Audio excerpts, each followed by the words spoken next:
네, 안녕하세요. 애매한 언니들의 장수정입니다. 오늘은 이렇게 앞에 보이는 것과 같이 책을 좀 같이 제가 최근에 책을 구입했는데 그걸 함께 보는 오픈하는 언박싱이죠. 네, 시간을 가져보려고 합니다. 사실 언박싱을 너무 많이 산 것이 아닌가라는 생각을 하면서 또 언박싱을 하게 되네요. 네, 오늘도 오늘의 언박싱의 주제는 절판될까봐 무서워서 산 책들이라고 제가 짚고 시작을 하도록 하겠습니다. 네, 내용은 보시면 아마 알 거고요. 그러면 뜯어보도록 할까요? 네.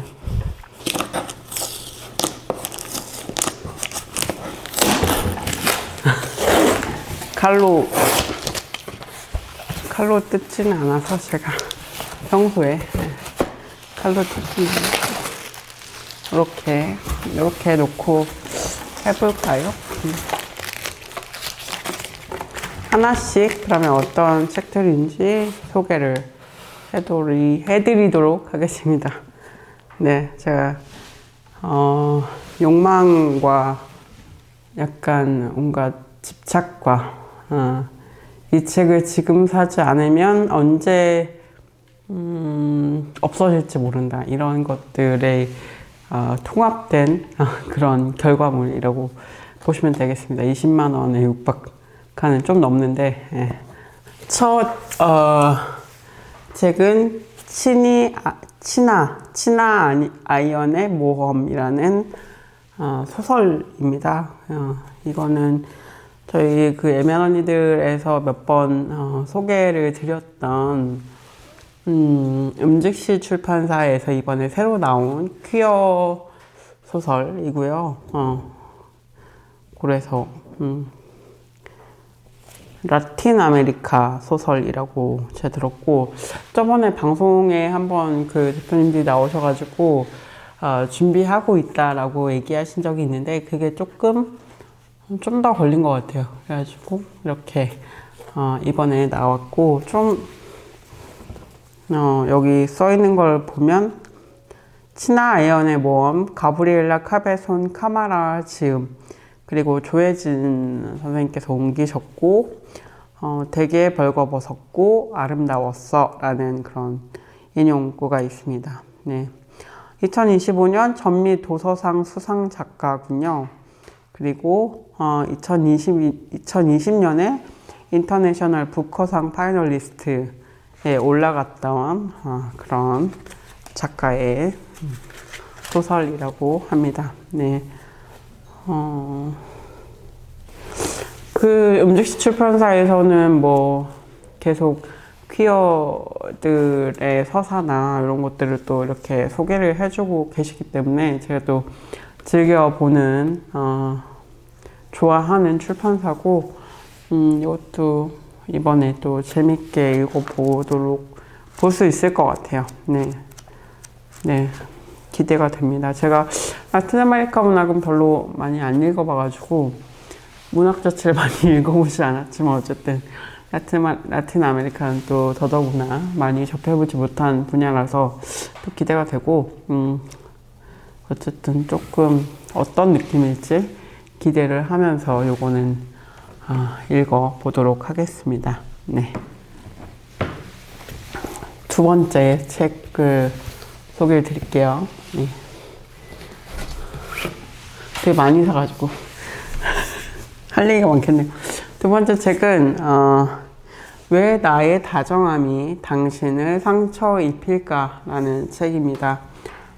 다다서재에서 나온 책이고, 지카우치 유타 지음이라고 하고, 이 표지가 되게 화려하네요. 이것도 표지가 화려한 것들 샀는데, 요거는 제가 이 다다서재에서 나왔던 지카우치 유타의 다른 책, 우리는 왜 선물을 줄 때 기쁨을 느끼는가를 재미있게 읽었습니다. 그래서 그것과 관련해서 조금 계속 다다서재 나오는 책들이 재밌는 책들이 많더라고요. 그래가지고 그걸 좀 계속 이게 나왔다고 해서 또 약간 감정 뭐라고 해야죠? 뭔가 자본주의에서 어쨌든 탈락된 이야기들 뭐 약간 그 앞쪽 그 책은 선물에 대한 이야기였고 이거는 나를 되살리는 이타와 돌봄의 윤리학이라고 되어 있는데 그래서 좀 뭐랄까 관계의 철학이라고 여기 되어 있는데 기존에 좀 철학에서 다루고 있던 것과는 조금 또 다른 이야기들을 또 하고 있고 상대적으로 책을 쉽게 쓰시는 것 같아요. 그래서 그게 조금 더 그 여느 철학서들보다는 조금 더 가볍게 읽을 수 있다는 장점이 있다고 생각을 합니다. 그래서 이 책도 그 책이랑 한번 같이 소개드릴 일이 있을 수도 한번 같이 소개드려 볼까 또 생각을 하고 있고 또 선물과 관련해서도 한번 말씀드릴 일이 있지 않을까 조만간 그런 생각을 하고요. 일단 관심 있는 저자의 또 소개된 책을 또 사봤습니다. 그리고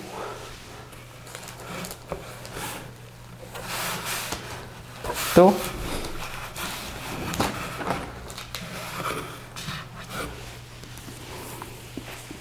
네, 이 책은 저항하는 독자라는 제목이고 부제가 미국 소설에 대한 페미니스트적 접근이라는 얘기가 써 있고 주디스 패털리라는 분이 지으신 책입니다.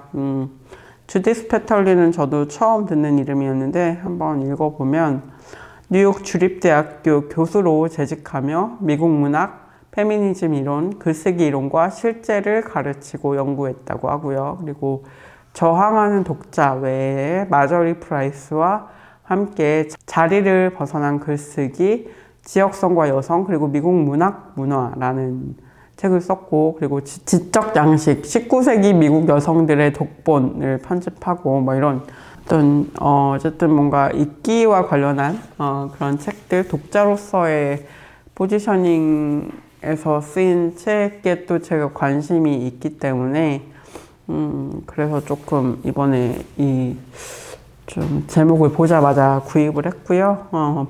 사실 미국 소설 자체를 많이 읽진 않지만 소설을 읽는 그 어떤 소설에 대한 이야기에는 관심이 많아요. 네. 그리고 미국 소설도 좀 읽어야겠다고 미국 소설도 읽어야겠다고 생각은 하고 있는데 참 먼저 손이 가는 책들이 또 그런 게 아니어서 참 그렇습니다. 네. 어쨌든 여기 뒤에 인용된 서문에서의 얘기를 좀 읽어볼게요. 이것도 여성 독자를 위한 자기 방어 생존 매뉴얼이라고 적혀 있고 페미니스트 비평가의 첫 번째 행동은 동의하는 독자가 아니라 저항하는 독자가 되는 것이다 라는 그쵸. 네, 맞는 말씀입니다. 그런 글이 인용이 써 있고 나에게 이 책은 단순히 학술적인 자료나 문학 비평 행위, 미국 문학에서의 여성에 대한 강좌용 텍스트를 넘어서는 것이며 대화를 위한 자료를 훨씬 뛰어넘는 의미를 지닌다. 바로 생존의 행위인 것이다. 이것은 우리가 늘 읽는다는 사실, 그리고 우리가 읽는 것이 또한 우리에게 영향을 미친다는 전제에 기반한다. 리치의 표현을 빌리면 리치는 에드리언 리치인가 보죠. 그 가정과 전제들이 우리를 잠식한다는 것인데 우리가 이 가정들에서 익사하지 않으려면 반드시 다시 읽는 법을 배워야 한다는 뜻이다. 따라서 나는 이 책을 미국 소설의 남성적인 황야에 갇힌 여성 독자를 위한 자기방어 생존 매뉴얼이라고 생각한다. 최상의 페미니스트 비평은 단순히 세상을 해석하는 데 그치지 않고 읽는 사람들의 의식과 그들이 읽는 것과의 관계를 변화시킴으로써 세상을 바꾸고자 하는 정치적 행위다라고 쓰여 있는데 그 페미니스트 비평 관련해서 되게 중요한 이야기이라고 생각합니다. 페미니스트 비평이 있어야 되는 이유, 비평이 존재해야 되는 이유, 읽는 사람들의 이야기가 있어야 되는 이유. 저는 쓰기보다는 읽기에 더 관심이 많았고, 뭐, 한 번도 사실 쓰겠다는 생각을 해본 적이 없어요. 물론 책을 제가 하나 공저로 내고, 뭐, 저도 책을 쓴 것들이 좀 있긴 한데, 저한테 중요한 건 읽는 사람의 정체성이어서, 이 읽는 사람들의 이야기가 되게 중요하다는 생각을 저 혼자 하고 있죠. 그래서 계속 읽기에 대해서도 얘기를 하는 거고. 근데 이제 이런 식으로 그러니까 아예 독자를 겨냥해서 독자에게 말을 거는 또 그것도 페미니스트 비평이라는 이름으로 거는 책이 나와서 굉장히 반갑더라고요. 그래서 이런 페미니스트 독자들의 이야기가 더 많이 좀 볼 수 있었으면 좋겠다 그런 생각도 하고 있습니다. 그래서 이 책이 좀 이거 사야겠다. 좀 표지가 제 취향은 아니었는데 그래도 사야겠는데 라고 하면서 샀습니다. 예. 어쨌든 어떤 글이 될지 어떤 글들이 있을지 궁금하고요. 요거는 그럼 이것도 조금 비슷한 맥락에서 소개를 드릴 수 있을 것 같은데, 요거는 마녀의 독서, 광녀의 춤이라는 책입니다. 요것도 연구서라고 해야 되나? 여자의 내장에 대해 말하기라는 부제가 달려있고 5월의 봄에서 나왔습니다. 다양한 분들이 또 쓰셨는데 이제 뭐 다 교수님들이죠. 뭐. 교수님들, 작가님들. 박혜진 평론가도 같이 참여하셨군요. 백지은 문학평론가나 제 아는 분을 해보면 서영인 평론가 글도 읽었던 적이 있고, 소영연 평론가도 생각이 납니다. 심진경 평론가님 유명하시죠? 네, 아는 분이. 네, 장은영 선생님, 뭐 전승민 평론가님, 네, 유명하신 열심히 활동하시는 분들, 허윤 교수님. 개인적으로 허윤 교수님이랑 패친이라서 허윤 교수님이 올리시는 책은 그냥 웬만하면 구입을 하려고 하는데, 그러니까 제가 워낙에 관심을 두고 있는 분이어서 허윤 선생님이 또 내셨길래 샀어요, 사실은. 별 특별한 이유가 있지는 않습니다. 허윤 선생님 책 어디 내셨네? 그래서 사야지 이러고 그냥 샀고요. 예, 그래서 이게 저는 뭐 읽기에 대한 책인가 라는 생각을 했는데, 읽기에 대한 책을 넘어서 조금 다양한 여성들의 이야기를 다루는, 더구나 마녀라는 말, 그리고 광녀라는 말이 또 들어가기 때문에, 강녀라는 제목이죠. 마녀와 광녀로서의 여성에 대해서 어떻게 이야기할 것인가. 차례를 좀 보면 마녀를 위한 변론이라고 일부가 돼 있고, 처음 글이 마녀사전이고, 두 번째가 여성 연구자로 살아간다는 것, 뭐 희숙, 광기의 기울기, 젠더의 우울과 초과하는 여성들.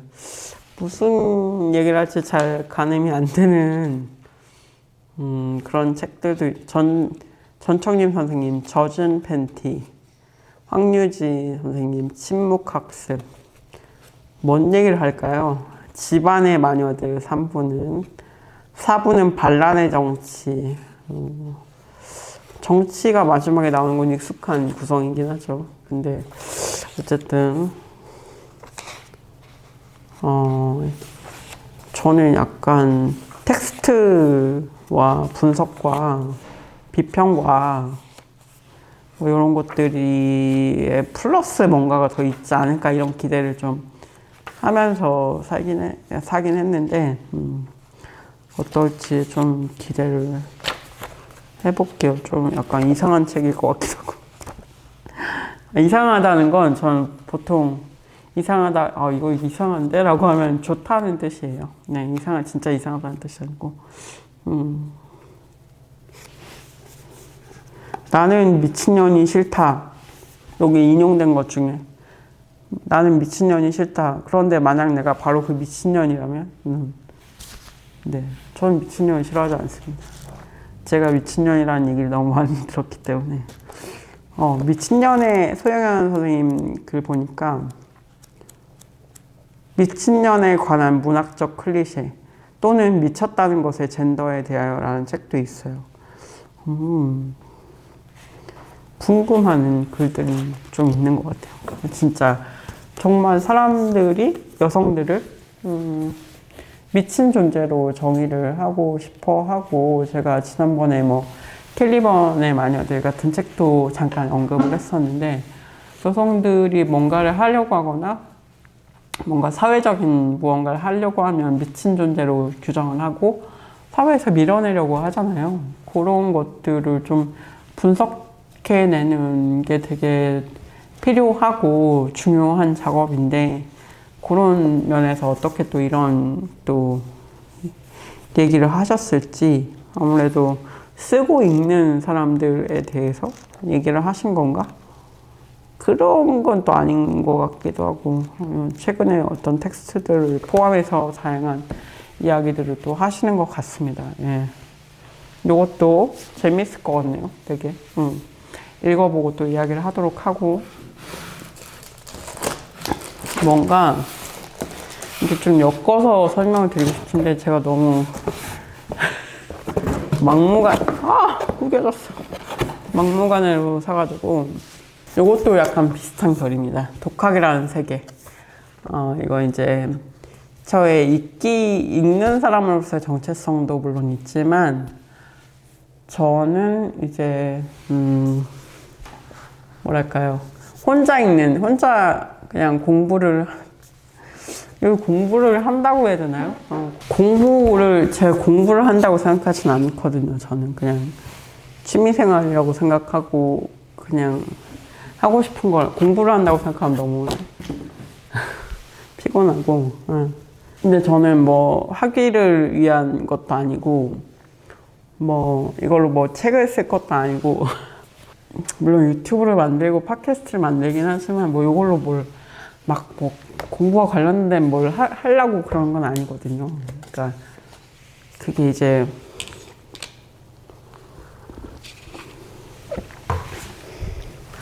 오히려 저는 목적 없는 그냥 공부를 위한 공부.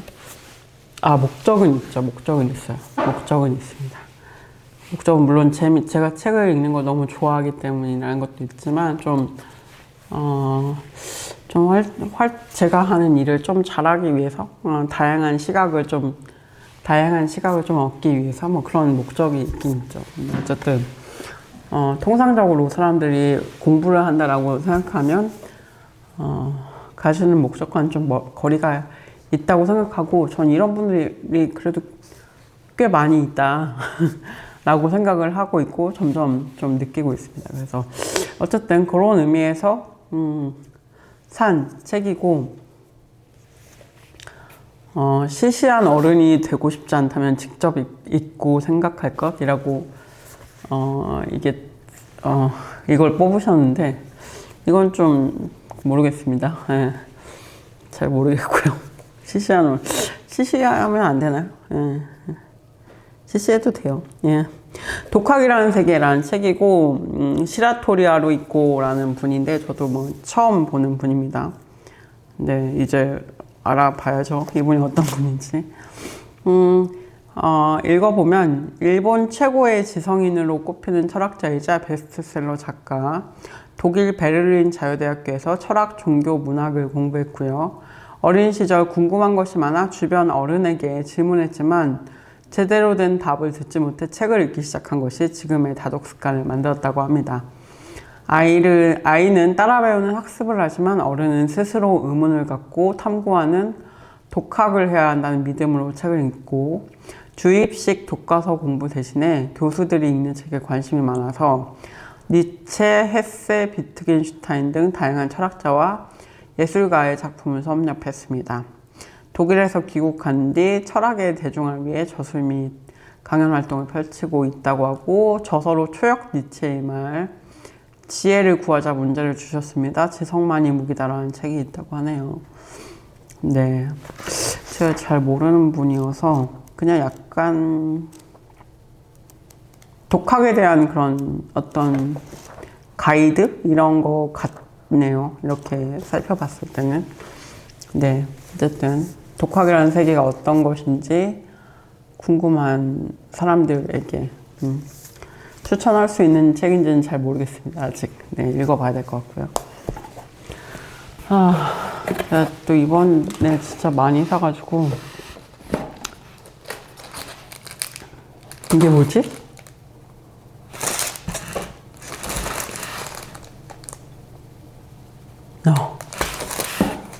깜짝 놀랐네요. 그냥 소개를 쭉쭉 드려야겠죠. 그네들이 사는 법. 제가 일본 책을 많이 샀거든요, 이번에. 일본 정서랑 안 맞다고 막 저번에 그랬었는데, 일본 책을 많이 샀습니다. 그네들이 사는 법이라는 책이고, 일본 논픽션의 거장 사와키 고타로가 포착한 삶의 단면들이라는 부제가 있고, 칼럼도 에세이도 논픽션도 소설도 아닌 생애의 한순간을 감지하는 33편의 이야기라는 책으로 그네들이 사는 법이라는 책입니다. 평범한 사람들은 평범하지 않게 산다라는 이 부제에 좀 꽂혔어요, 제가. 왜냐면 평범한 사람들은 진짜 안 평범하다고 저도 생각을 하고 있거든요.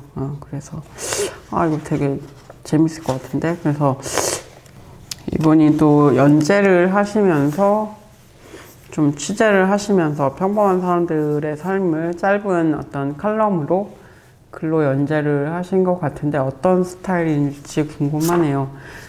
이 책 자체는 좀 나온 지 됐나 봐요. 일본에서 90년대 초반에 나온 것 같은데, 우리나라에 나온 것은 이렇게 좀 지나서 나왔습니다. 이제 뭐 거의 한 30년 넘게 지난 상태에서 나왔고, 그래서 어떤 사람들의 이야기가 있을지 기대를 하면서 또 읽어보겠습니다. 90년대의 일본의 모습을 좀 엿볼 수 있는 그런 기회도 될 것 같아요. 진짜 다 약간 그런 저의 걱정이 투영된 책 고름. 지금 안 사면 절판될 것 같다, 이런 느낌이 강하게 들어서 산 것들이고요. 요거는 스라림 여기 잠들다 라는 책입니다. 신티아 풀레리라는 분이 쓰신 책이고요. 여기 책 날개에 붙어 있는 거는 철학, 정신분석, 정치의 교차로에서 현 시대 개인의 건강과 민주주의를 위협하는 독, 원한과 혐오의 정동을 파고든 사회 심리학적 에세이라고 되어 있어요. 그래서 약간 르상티망을 치유하기라고 되어 있는데, 르상티망이라는 단어가 이제 프랑스어겠죠. 그래서 약간 혐오나 이런 망상 뭐 이런 것들을 얘기하는 단어인가 봐요. 잠깐 찾아봐야겠네요. 르상티망 자체를 찾아본 적은 없어가지고. 느낌 뭐 이런 건데, 니체가 약한 입장의 사람이, 니체가 인간 본성 중 하나인 약한 입장의 사람이 강자에 대해 갖는 질투나 원한, 열등감 등의 감정인 시기심을 르상티망이라는 용어로 정리했고, 철학과 심리학과 실존주의 철학자들에게 관심이 있는 개념이라고 하네요. 저는 몰랐는데, 그래서 이런 원한에 가까운 감정들, 뭐 이런 것들을 좀 이야기하는 용어인 것 같습니다. 르상티망이라는. 그러니까 이게 좀 공통적인 현상이라는 생각을 해봅니다. 이 혐오나 원한이나 뭔가 다른 집단에 대해서, 내가 아닌 다른 집단에 대해서 갖는 어떤 그런 원망이나 뭔가 그런 느낌들이 비단 우리 한국만의 문제가 아니고 전반적으로 좀 요즘 정치적으로도 그렇고 그런 것들이 많잖아요. 근데 그런 감정 자체를 좀 분석하고 있는 책인 것 같아서 궁금하더라고요. 그래서 워낙에 혐오에 대한 얘기도 요즘에 많이 하기도 하고 그러니까 그걸 좀 읽어보고 싶어서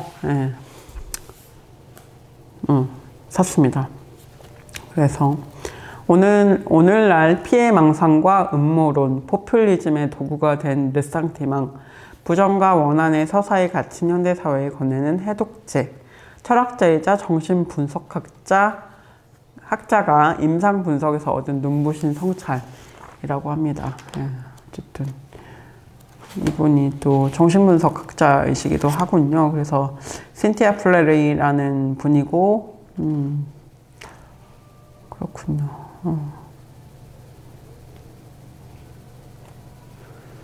철학자이기도 하고 정신분석학자이기도 하다는 좀 되게 프랑스적인 이력을 가지고 계신데 어쨌든 그럼에도 불구하고 여성이기 때문에 조금 기대를 걸고 읽어보도록 하겠습니다.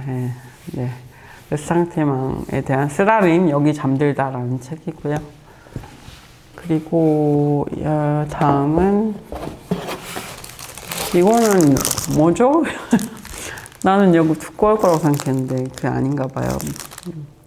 굉장히 얇은 책이 왔습니다. 그리고 이게 박사 문어 시간을 거슬러 도착한 말들이라는 책인데 윌리엄 제임스가 쓴 책인데 이게 문어 얘기라고 할 수 있는지 모르겠는데 어쨌든 문어와 관련된 제목이 있어서 그런지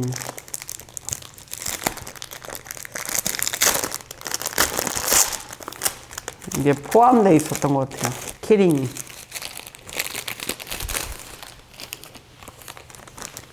이렇게 문어 모양의 키링이 같이 왔고요. 박사문어 시간을 거슬러 도착한 말들이라는 책이고 이렇게 문어가 막 사람을 이렇게 하고 있는 그런 걸로 앞이 되어 있습니다. 네. 이게 되게 옛날 분이시네요. 윌리엄 제임스라는 분인데,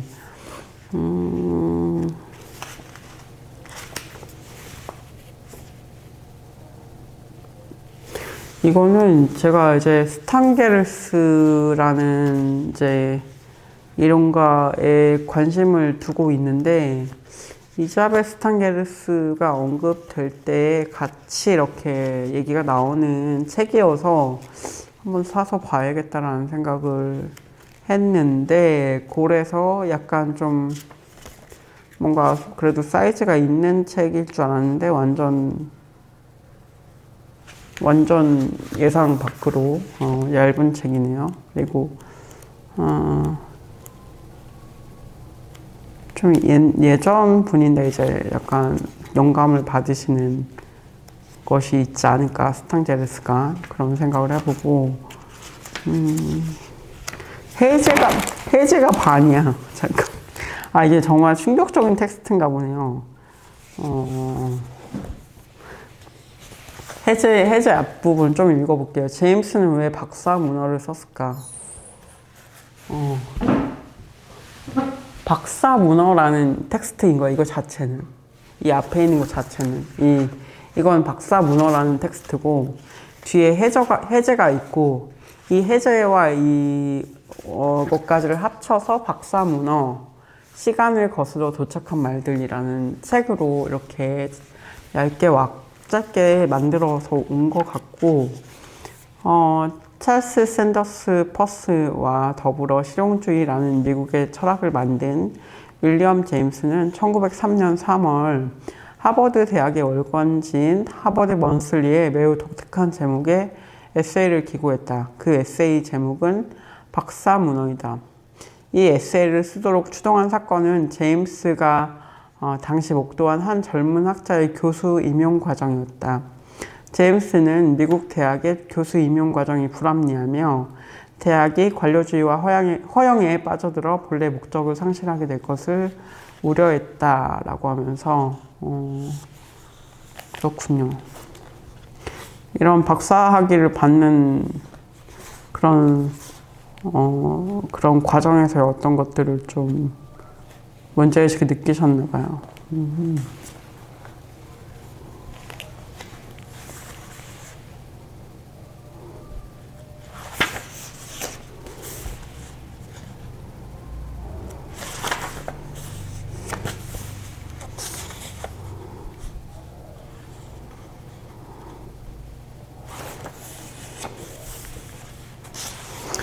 약간 그런 지식의 권위에 대해서 뭔가 이야기한 텍스트였던 것 같네요. 보니까 제가 약간 아무런 설명을 보지 않고 지금 구입을 해서 그런데 스탕제로스 자체가 다른 과학은 가능하다라는 책에서 그러니까 한국에 지금 나온 책으로는 그 책을 제가 읽었는데 그 책에서도 약간 과학 지식이라는 거의 절대성이나 그런 것들을 비판하면서 좀 지식을 어떻게 상대화하고 다양한 관점에서 볼 것인가, 다양하게 해석할 것인가 그런 얘기를 하고 있는 분이어서 이게 되게 꽂히는 텍스트였나 봐요. 그래서 스탕제로스가 또 불러온 박사문어라는 또 텍스트를 읽어볼 수 있는 그런 책인 것 같습니다.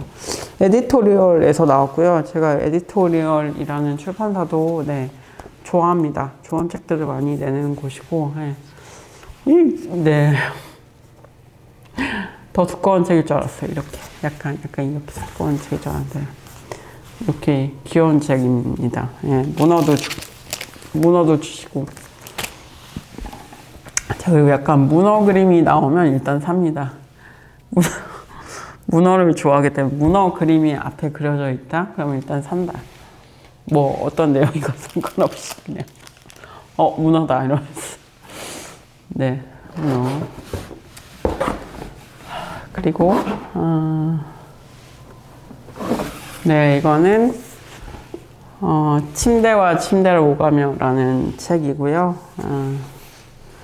퍼트리샤 그레이홀이라는 분이 지으셨고 송선별 선생님이 옮기셨습니다. 그래서 좋겠거니 이러고 그냥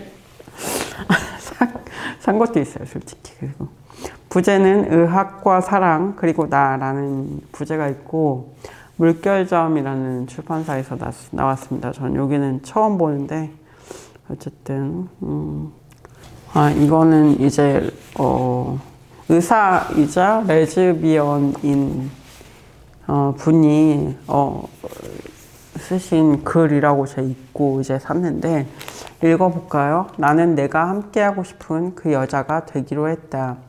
애리조나의 하나뿐인 레즈비언, 보스턴 대학병원의 유일한 여성 인턴, 인간 안정적인 연애를 갈망하는 폴리아모리, 40년 만에 마주한 그 시절의 나라는 얘기가 나와 있고 코커스 리뷰 선정 최고의 독립출판 도서, 2023년 베스트 인디북 어워드 LGBTQ 회고록 부문 1위, 그리고 2024년 노틸러스 북 어워드 의료 회고록 부문 은상, 이런 식으로 상도 많이 타셨고 약간 의학과 또 레즈비언 정체성이라는 얘기도 흥미롭고, 침대와 침대를 오가며 자체가 약간 의사로서의 어떤 것과 그리고 이제 레즈비언 자신의 성적인 정체성을 좀 은유하는 거라고 느꼈는데, 그런 것들이 또 흥미롭게 느껴서 제목을 되게 잘 지은 것 같아요, 제 생각에는. 그래서 그게 되게 읽고 싶다 이런 생각이 들어서 샀고,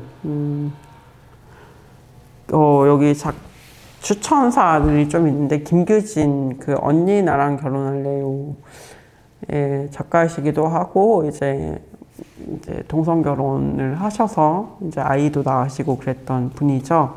동성애자를 탄압하는 동시에 성해방의 시대이기도 했던 1960년대, 70년대 미국에서 매력적인 레즈비언 여성이 겪은 사랑 이야기는 페이지를 계속 넘기게 하는 힘이 있다. 섹시한 70대 페미니스트 레즈비언 할머니의 화끈한 청년기 회고록, 일단 나는 환영이다 라고 쓰셨고, 전승민 평론가께서 쓴 건 한 여성을 인간으로 이해하는 일을 두고 그녀가 인간으로서 품은 꿈과 욕망, 경험한 고통과 좌절의 궤적을 그 어떤 편견도 없이 함께 걸어보는 일이라 말할 수 있다면, 파트리샤 그레이올이 침대와 침대를 오가며 남긴 사랑의 흔적, 연애의 기록은 매우 탁월한 견본이 된다 라고 또 추천하셨고, 박상영 소설가는 이성애자 남성 중심의 의료계에서 저자는 여성이자 레즈비언이라는 이중의 소수성을 짊어진 채 매 순간 자신의 존재를 증명해야만 했다. 마지막 장을 덮으며 비로소 깨달았다.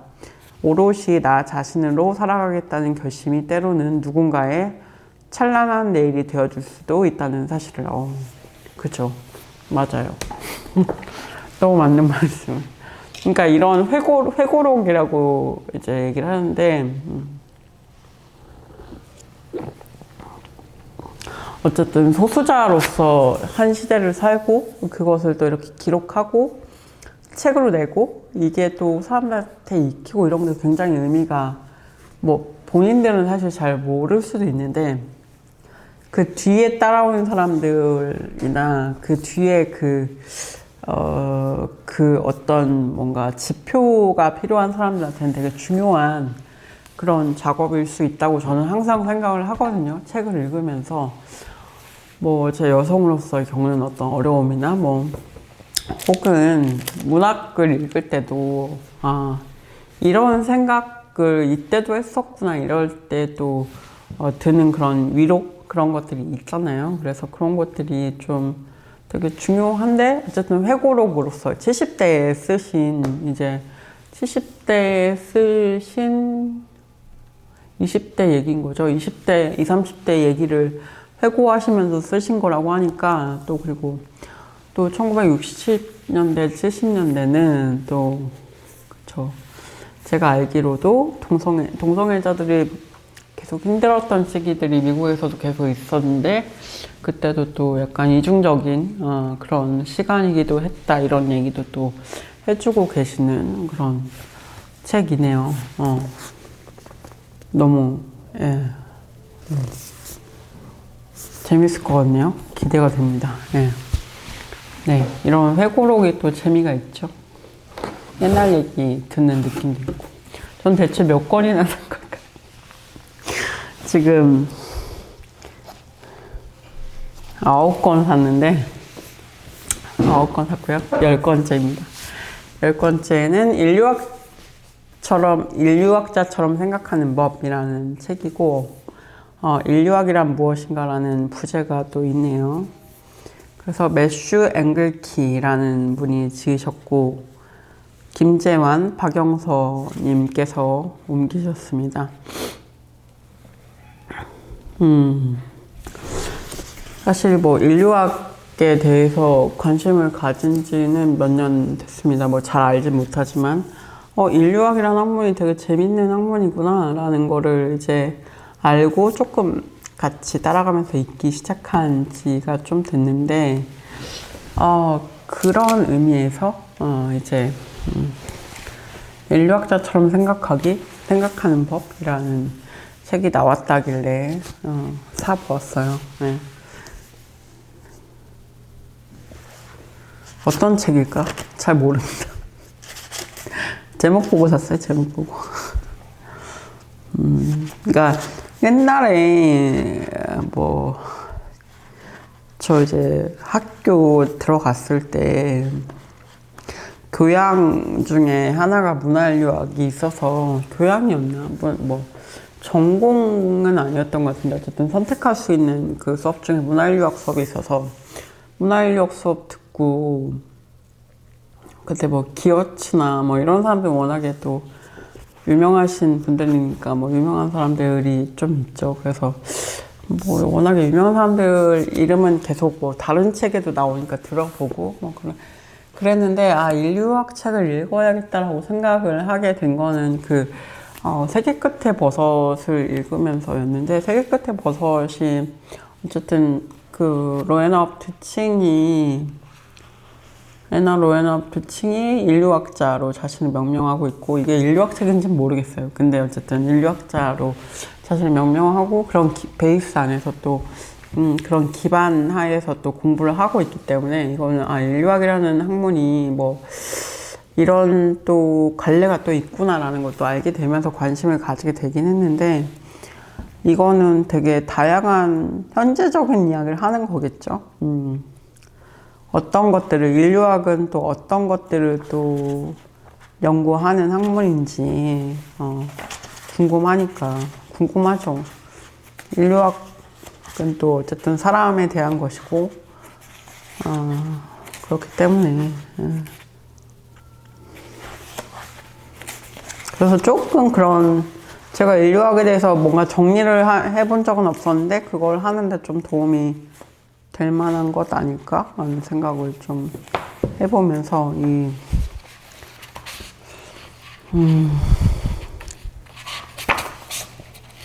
차례를 좀 볼까요? 차례를 보면, 서로는 익숙한 것과 낯선 것, 1장 문화, 2장 문명, 3장 가치, 4장 갑, 5장 피, 6장 정체성, 권위, 이성, 자연. 이렇군요. 네. 어쨌든 좀 인류학 교과서인가요? 교과서 같기도 하고, 좀 새로운 것들이 좀 포함된 그런 새로운 어떤 관점들이 좀 포함된 그런 인류학 교과서, 입문서 뭐 그 정도가 아닐까. 그런 것들이 좀 포함된 새로운 최근의 조류들을 좀 포함한 그런 교과서가 아닌가 싶습니다. 그래서 읽어보도록 하겠고요. 네, 이렇게 빨간 눈이 아파요. 최근에 유시파리카 책들이 나오고 있어서 저는 이제 들어보긴 했는데 책을 막 본격적으로 읽어보진 못해서 미디어의 지지락을 샀습니다. 일단 샀고, 지난번에 언젠가 샀고, 또 자녀라는 책도 나왔던데, 그래서 그것도 일단 사뒀어요. 이제 미디어를 전공한 건 아니지만 어쨌든 미디어를 하는 사람이다 보니까 이제 조금 미디어 이론이 뭐 나오고 있는 것들도 좀 때로는 동의할 수 없는 것들이 너무 많아. 이미 많고 오래된 이론들도 많고, 또 최근 이론들을 제가 잘 몰라요. 그래서 조금 더 공부를 해보고 싶다 싶어서 또 샀고, 미디어의 지지락이라는 이거는 이제 미디어 고고학이란 무엇인가지만, 미디어 지지락이라는 그 제목이 저한테는 되게 인상적이었고, 미디어를 무엇으로 파악할 것인가 라고 생각했을 때, 지질학적으로 파악한다는 것인가? 라는 게 되게 재미있어서 읽어보려고 합니다. 그래서 좀 추천사를 읽어보면, 이 흥미로운 연구 분야를 지금까지 가장 폭넓게 다룬 책이다. 파리카는 미디어 기술의 물질적 측면과 사회적 측면이 맺는 관계를 탁월하게 개관하고 때로는 상반되기도 하는 다양한 이론적 토대를 꼼꼼히 검토한다. 또한 미디어 고고학적 실천에 구체적 사례를 풍부하게 제시해 난해한 이론적 논의와 기술을 진지하게 다루는 현역 예술가, 사용자, 독자의 관심사 사이 간극을 잇는 가교 역할을 한다라고 합니다. 네. 어떤 걸까요? 네. 어려운 책인 것 같네요. 보니까. 네. 근데 저는 미디어를 한다는, 그러니까 뭐, 제가 이제 그 방송국, 라디오 방송국을 운영을 하고 있고, 이거는 이제 주파수를 이제 가지고 운영을 하는, 미디어고, 뭐, 유튜브나 팟캐스트도 하고 그렇긴 하지만, 어떤 채널을 운영을 하고 있고, 이것과 관련한 또, 사람들을 많이 만나고 알기도 하고, 또, 업계와 뭐 미디어 운동과 뭐 이런 그 사이에 낑겨 있는데요. 그러니까 저는 그게 좀 좋아요. 미디어라는 일이 기술적인 것에 되게 예민해야 된다는 거, 기술적인 변화에 되게 예민해야 된다는 것이 좋고, 그 동시에 어떤 인문학적이거나 철학적인 것들이 좀 같이, 물론 요즘은 다양한 의미들을 담지만 예술이나 사회나 다양한 것도 담을 수 있지만 그런 것들이 좀 섞여 있는 분야여서 저는 되게 좋아하거든요. 그래서 제가 막 물론 뭐 그런 기술적인 것도 잘 알아야 되고 뭔가 현재 어떤 것들이 지금 개발되고 있고 이런 것들에 대한 관심도 또 계속 놓지 않아야 되는 분야여서 좀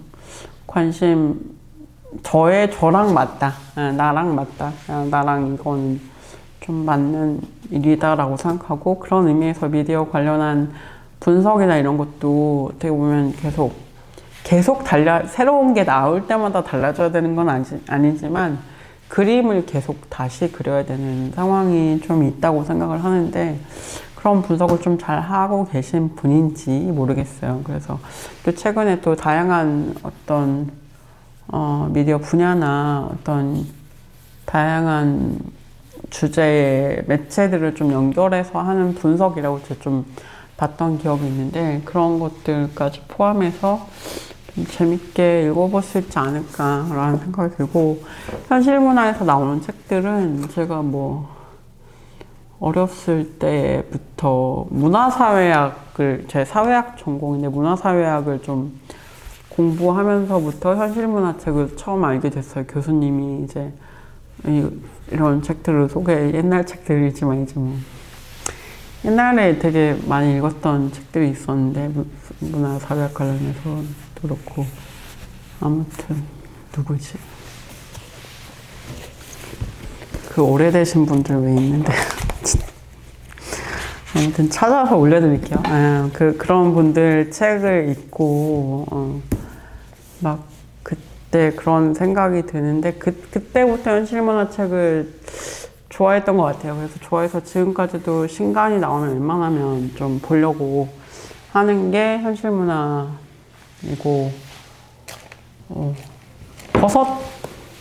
세계 끝의 버섯도 현실문화에서 나왔었죠. 그렇지 않나요? 갑자기 생각이 안 나지. 네, 세계 끝의 버섯도 현실문화에서 나왔었죠. 네. 저는 현실문화에서 되게 좋은 책들을 계속 꾸준히 내고 계신다고 생각하고 되게 조금 이론서들 중심이긴 하지만 관심을 이 사회를 좀 어떻게 읽을 것인가 좀 관심을 가지고 계신 분들이라면 좀 따라서 읽을 만한 그런 책 리스트들이다라고 생각을 평소에 하고 있습니다. 네, 그래서 유시 파리카 책을 조만간 읽을 것이다. 이 책이랑 노란 책이랑 하나 더 나온다고 하는데 그 책까지 볼 수 있도록 하겠습니다. 올해 내내 읽어도 못 읽지 않을까. 마지막은 SF로 보는 식물이라는 책입니다. 이거는 이것도 비슷한데 허윤 선생님 참여하셨다고 하길래 그냥 샀어요.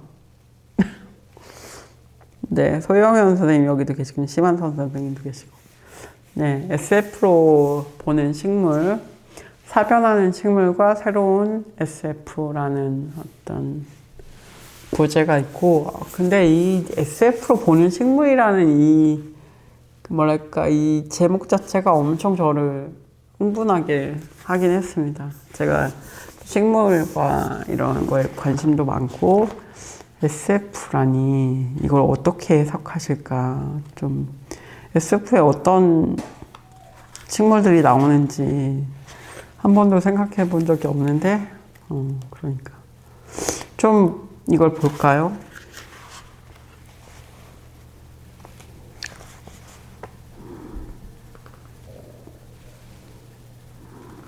기괴한 식물들 이런 것도 나오고 슬루세 이야기도 나오고요. 그리고 그러고 보니까 SF 식물 은유가 굉장히 많군요. 갑자기 왜 몰랐지? 라고 생각하면서 식물을 어떻게 다루고 있는가, 어떤 식물들이 되는가.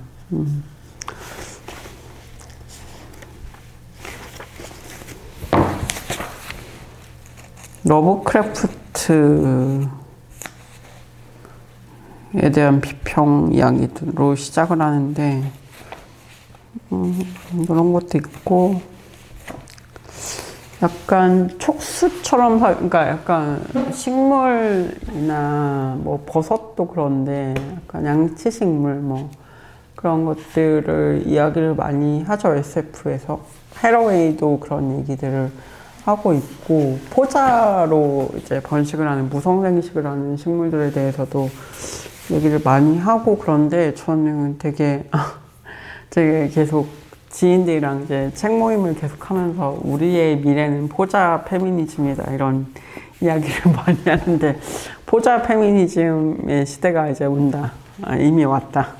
뭐 이렇게 얘기하고 있는데, 정말 이런 퍼트리는 어떤 퍼지는 그런 은유도 좋고, 그리고 그게 이제 뭔가 함께 공생하면서, 공생이라고 하기도 좀 뭐하죠. 아무튼 도와준다기보다 그냥 필요에 의해서, 혹은 딴 데 살아도 되는데 굳이 그냥 사는 거죠, 같이. 뭐 버섯도 그렇고, 솔직히 뭐 혼자 살아도 돼, 눅눅한데. 근데 얘랑 같이 뭐 그냥 살면서 이것도 괜찮지 않나, 이런 느낌으로 사는 식물들에 대한 얘기도 많이 있고, 그런 것들이 되게 재미있더라고요. 그래서 식물에 대한 이야기가 SF랑 또 따로, 혹은 미래를 생각하거나 대안적인 어떤 은유를 생각할 때 떼어놓을 수 없는 것 같다라는 생각을 또 이걸 또 보면서 하게 되고,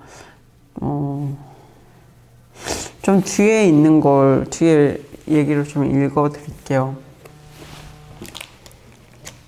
SF의 제일 요긴한 점은 우리로 하여금 우리의 것이 아닌 세계, 사고, 경험, 욕망, 생명체와 같은 이질적인 것과 직면하게 해준다는 점이다. SF가 르귄의 끝없는 숲에 대한 지도는 아니더라도 어쩌면 지도 제작을 위한 길잡이, 즉 미지의 상상하는 하나의 방법을 알려줄 수 있다. SF에 내재한다고 여겨진 낯설기 하기는 다르코 수빈에 따르면 인지적 소외를 촉발하는 이 장르의 저력으로 작가의 경험적 환경을 대체하는 상상의 틀을 결정적으로 만들어낸다. 그렇다면 인간에게 식물보다 더 이질적인 생명체가 있을까? 식물은 우리를 둘러싸고 지탱하며 심지어 먹여 살리는 아주 흥미로운 생명 형태인데, 그럼에도 매우 다른 존재 방식으로 살아간다 라고 쓰여 있고요. 이런 것들을 좀